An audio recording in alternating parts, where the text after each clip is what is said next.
गांव के चाउमीन। गांव में चाउमीन का चलन अभी अच्छे से नहीं आया था, लेकिन सुरेश शहर से चाउमीन बनाना सीख कर गांव में ठेला लगाता है।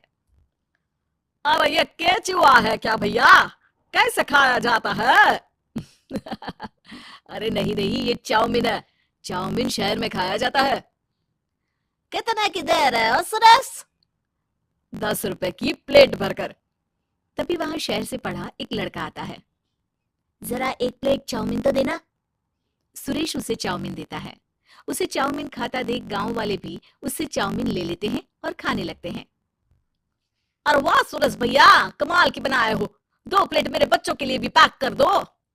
बस फिर क्या था, सुरेश का ठेला लगता है और चाउमीन खरीदने वालों की लाइन लग जाती है। तभी वहां से गांव का साहूकार होकर गुजरता है। और ये क्या भीड़ लगी है?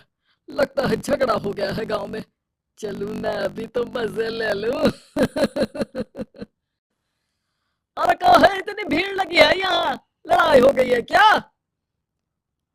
अरे साहूकार साहब, ना ना ना, कोई लड़ाई ना हुई है। ये तो सुरेश की दुकान है चाउमीन की। हम लोग चाउमीन खाने आए हैं, आप भी खाइए ना।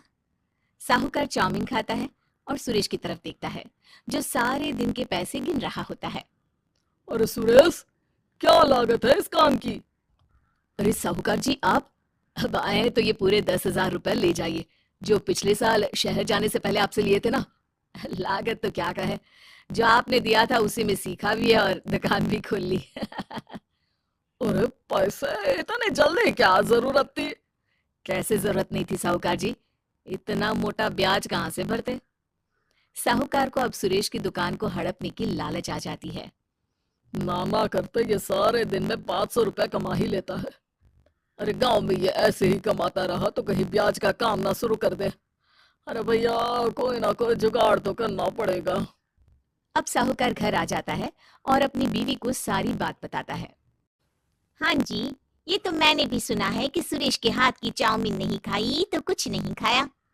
अरे हाँ हाँ, सही ही कहता है। मैं अभी खा कर ही आ रहा हूँ। अरे भाग्यवान है, कितना अच्छा हो ना अगर वो पैसा हम लोगों को मिल जाए। क्यों? है? हाँ, वो तो है, लेकिन कैसे? हम लोगों को तो चाउमीन बनाना आता ही नहीं है। साहूकार और उसकी बीवी अब रोज चुपके से सुरेश के घर जाते हैं और खिड़की से उसे चाउमीन बनाते देखते।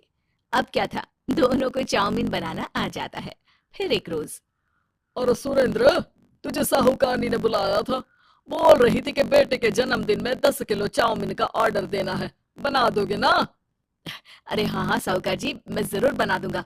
कब देना है घर में 10 किलो चाउमीन? अरे वो तो तू घर आकर बता कर लेना, मैं नहीं बता पाऊंगा। ठीक है, शाम को काम निपटा कर आ जाता हूँ। सुरेश साहूकार के घर जाता है, लेकिन वहां मियाँ बीवी मिलकर उसे बंधक बना लेते हैं।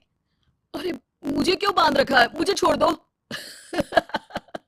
आज से तेरा ठेला मैं लगाऊंगा और बहुत सारे पैसे कमाऊंगा।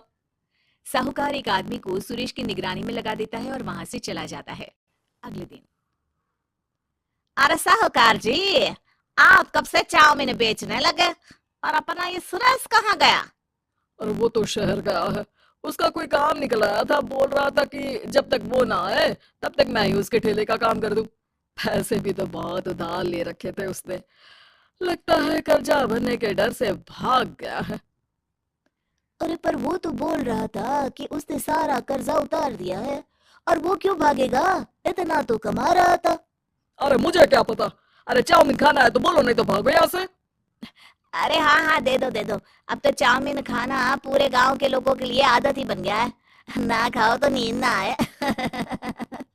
हाँ हाँ, तो लो और निकालो 50 रुपए। 50 रुपए क्यों? सुरेंद्र तो 10 रुपए में देता था। अरे वो पागल था, मैं थोड़ी ना हूँ। गांव वाले, जिनको चाउमीन की लत लग गई थी, वो करते भी क्या, दे दो और ये लो 50 रुपए। लेकिन फिर साहूकार उन लोगों को प्लेट में थोड़ी सी चाउमीन रख देता है। अरे ये क्या? पैसे 5 गुना ज्यादा और चाउमीन बस इतनी सी। अरे साहूकार साहब, भगवान से तो डरो। बस फिर क्या था, साहूकार की मन मर्जी चलने लग जाती है और गांव वाले करते भी क्या। एक रोज, मुझे तो लगता है कि सुरेश को साहूकार ने मार डाला होगा, क्योंकि उसका काम इतना अच्छा चल रहा था। फिर वो क्यों जाता? और वो भी साहूकार के हवाले दुकान करके। ना बाबा ना। अगले रोज भाग्यवान देखो तो जरा, इस सुरेश भी ना कितना पागल था। जिस काम से वो ज्यादा पैसे बना सकता था उससे इतने कम पैसे छाप रहा था। 50 रुपए प्लेट में भी गांव वाले खूब खा रहे हैं चाउमीन। हाँ जी, और जितने में वो लोगों को 10 प्लेट खिलाता था भर भर कर हम लोग उतने में 20 प्लेट बना रहे हैं, क्यों जी? वहीं सुरेश रोज भगवान से मांगता कि बस एक बार वो किसी तरह वहां से निकलने में कामयाब हो जाए, लेकिन उसकी हर कोशिश नाकामयाब होती। फिर एक दिन अरे भाग्यवान, ऐसा कुछ करो कि चाउमीन बनाने का खर्चा आधा हो जाए, जिससे हम लोगों को और मुनाफा हो। ना जी, मुझे तो कोई तरकीब ना सूझ रही। अरे सुनो, एक काम करते हैं। चाउमीन बनाने में जो सब्जी लगती है वो मंडी में लेने तुम देर रात चली जाना।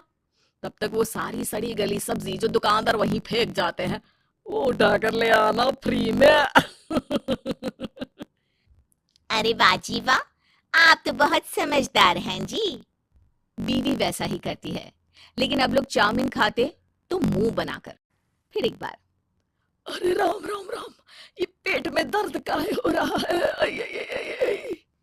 हाय रे हाय, मेरा भी पेट दर्द के मारे फटा जा रहा है।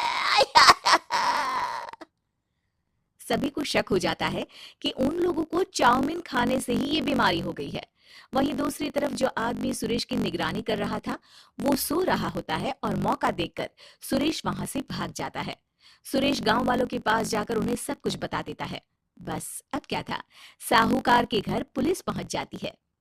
चलो, तुमने गांव के लोगों को खराब सब्जी वाली चाउमीन खिलाकर बीमार किया और सुरेश को बंधक बनाया। तुम्हें इसीलिए हम गिरफ्तार कर रहे हैं। साहूकार को पुलिस ले जाती है और फिर अगले दिन से सुरेश का ठेला गांव के बाजार में लग जाता है, जहां अब पहले से ज्यादा भीड़ होती है।